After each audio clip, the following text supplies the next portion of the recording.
Nassau, Bahamas. December 11, 1981. The Queen Elizabeth Sports Center holds 8,000 people, but tonight only a few thousand showed up. Muhammad Ali sits in a locker room beneath the arena, wrapping his hands in silence. He is 39 years old. He has not fought in 14 months. Tonight is his comeback. Again. His opponent is Trevor Berbick, a 27-year-old Jamaican-Canadian with a record of 19 wins and 2 losses. This should not be happening. Ali should be retired. His friends told him to retire. His doctors told him to retire. His ex-wife told him to retire. But Ali is here anyway, in a third-world sports facility in the Bahamas, fighting for $30,000 because no athletic commission in the United States will license him anymore. The last fight was October 2, 1980. Las Vegas. Against Larry Holmes, Ali's former sparring partner. The fight lasted 10 rounds. It was not competitive. Holmes dominated every second. He hit Ali at will. Ali could not defend himself. Could not move. Could barely throw punches. By round 9, Ali's corner was begging the referee to stop it. By round 10, the referee did. Technical knockout. Ali's second consecutive loss. After the fight, Ali was hospitalized. The doctors found kidney damage. Borderline indicators of neurological issues. They told him his body was breaking down. That another fight could cause permanent damage. Ali promised he would retire. He announced it publicly. Said the Holmes fight was his last. But promises mean nothing when you are Muhammad Ali and fighting is all you know. 14 months later, here he is. Not in Las Vegas or New York or Los Angeles. In Nassau. Because the Bahamas has no boxing commission. No medical standards. No one to tell Ali he should not be in a ring. The promoter is a local businessman with no experience in boxing. The referee is from Florida. The judges are whoever they could find. This is not a major sporting event. This is a sideshow. A cash grab. A sad epilogue to the greatest career in boxing history, but Ali needs the money. His finances are a disaster. He has spent millions. Given millions away. Been cheated out of millions. He owes taxes. He has obligations. And $30,000 is $30,000. So he signed the contract. And now he is here, in a locker room in Nassau, about to fight a man 12 years younger, knowing his body cannot do what his mind remembers. At the weigh-in, Ali stepped on the scale at 236 pounds. The heaviest he has ever been for a fight. His stomach is soft. His face is puffy. His movements are slow and labored. Trevor Berbick weighed 218 pounds, solid muscle. When they faced each other, Ali tried to talk. Tried to sell the fight. Tried to summon the old bravado. But the words came out slurred. His hands shook slightly. The charisma that once filled arenas was gone. What remained was a middle-aged man pretending to be something he no longer was. Most people thought this would be a disaster. Trevor Berbick is not a great fighter. He is tough, durable, and skilled enough to compete at a high level, but he is not elite. He lost to Larry Holmes in a title fight earlier in the year. He has been knocked out by lesser opponents. But he is young. He is hungry. And he is facing a version of Muhammad Ali that cannot defend himself. The smart money is on Berbick. Not because he is good. But because Ali is finished. By round 5, the fight has become painful to watch. Berbick is not trying to hurt Ali. He is just winning rounds. Landing clean punches. Controlling the pace. Ali cannot mount any offense. He throws occasional jabs that Berbick easily avoids. He tries to clinch, to rest, but even that requires energy Ali does not have. The crowd is silent. Not because they are engaged. Because they are watching something they should not be seeing. The greatest heavyweight in history being beaten by a mediocre contender. Not destroyed. Just slowly, methodically outclassed. At the time, people wanted it to stop. In the corners of the arena, journalists who covered Ali's greatest fights sit with their heads down. They do not want to be here. They do not want to write about this. But they have to. Because this is Muhammad Ali. And even in decline, even in humiliation, he is still a story. A tragic story now. But a story nonetheless. Round 8. Berbick lands a clean right hand. Ali's head snaps back. His legs wobble. The crowd gasps, fearing a knockout. But Ali does not fall. He stumbles backward, catches his balance, and keeps fighting. He will not quit. He has never quit. And he will not start now, no matter how much his body is begging him to. Round 10. The final round. Ali knows he has lost. The scorecards are not even close. Berbick has won every round. Clearly. Decisively. Ali has landed almost nothing. He has been a punching bag for 30 minutes. But he finishes the round.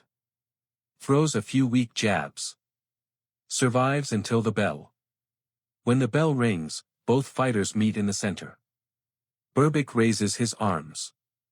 Ali stands with his hands at his sides, breathing hard, staring at nothing. The decision is announced.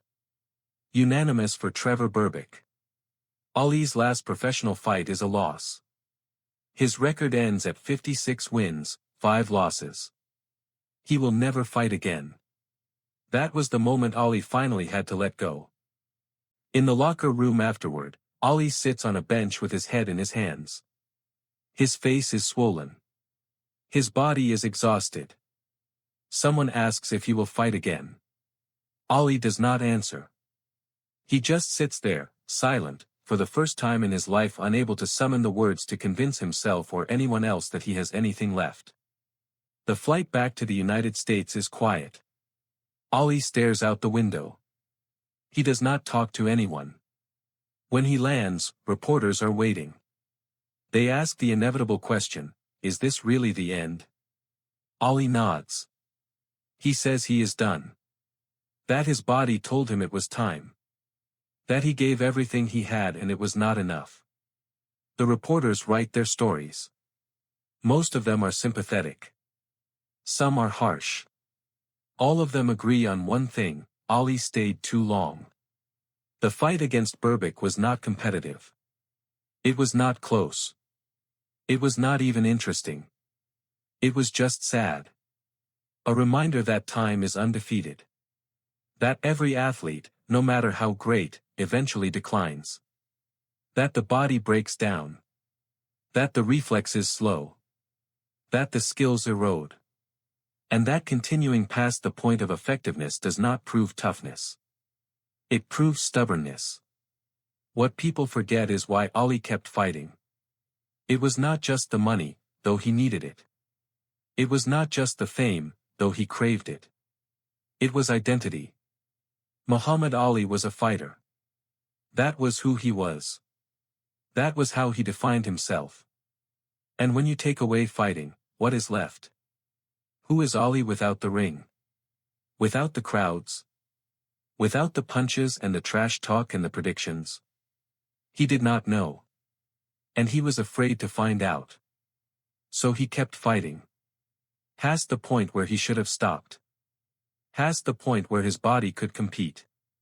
Past the point where it was safe. And in Nassau, on a humid December night in 1981, he fought his last fight. And lost. And walked out of the ring for the final time, the damage from that fight and the fights before it would haunt Ali for the rest of his life. The Parkinson's syndrome.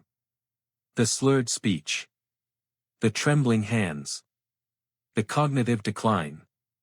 Doctors debated how much was caused by boxing and how much was genetic or environmental. But no one could deny that the punishment Ali absorbed in the ring contributed. And the fights in the final years, Holmes, Berbick, the wars with Frazier and Norton, accelerated the damage. Years later, someone asked Ali if he regretted fighting so long. Ali did not answer directly. He said he did what he thought he had to do. That he was a fighter and fighters fight. That he wished he had listened to the people who told him to stop, but he could not hear them at the time.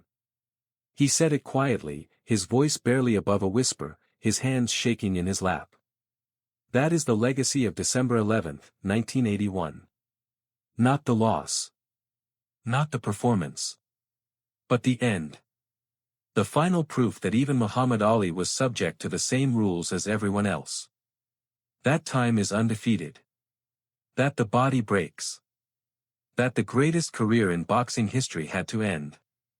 And it ended in a half-empty arena in the Bahamas. Against a fighter most people do not remember. In a fight that should never have happened. Trevor Berbick became a footnote in boxing history. He won a version of the heavyweight title a few years later, then lost it to Mike Tyson. He fought for another decade, then retired. In 2006, he was murdered in Jamaica. His legacy is mostly forgotten except for one thing: he was the last man to fight Muhammad Ali. And that is the silence people do not talk about. The cost of refusing to let go. Ali fought because he did not know how to stop. Because his identity was tied to the ring. Because walking away felt like dying. And so he stayed. And he paid for it. With his health. With his dignity. With the final decades of his life, the question is not whether you would fight Trevor Berbick. The question is whether you would know when to stop. Whether you would recognize the moment when continuing becomes self-destruction. Whether you would have the courage to walk away while you still have something left. Ali did not. He fought until there was nothing left. Until his body forced him to stop. And when he finally stopped, in Nassau, after 10 rounds of being outclassed by a mediocre contender, it was too late. The damage was done. The punishment was absorbed. The price was paid. And the greatest heavyweight champion in history walked out of a ring in the Bahamas and never fought again. Not because he wanted to stop. But because his body finally, mercifully, said no. And that is how it ended. Not with glory. Not with a championship. Not with a crowd chanting his name. But with a unanimous decision loss in front of a few thousand people who came to see a legend and left having witnessed a tragedy. Muhammad Ali's last fight was not a fight. It was a surrender. A surrender to time. To age. To the reality that even the greatest cannot fight forever. And the bell rang for the final time. And Ali walked away. And the world lost the fighter it had known for 21 years. What remained was a man. A damaged man. A man who gave everything to boxing and paid a price no championship was worth. That is the truth of Nassau. And it is the truth no one wants to say out loud. But it is the truth nonetheless.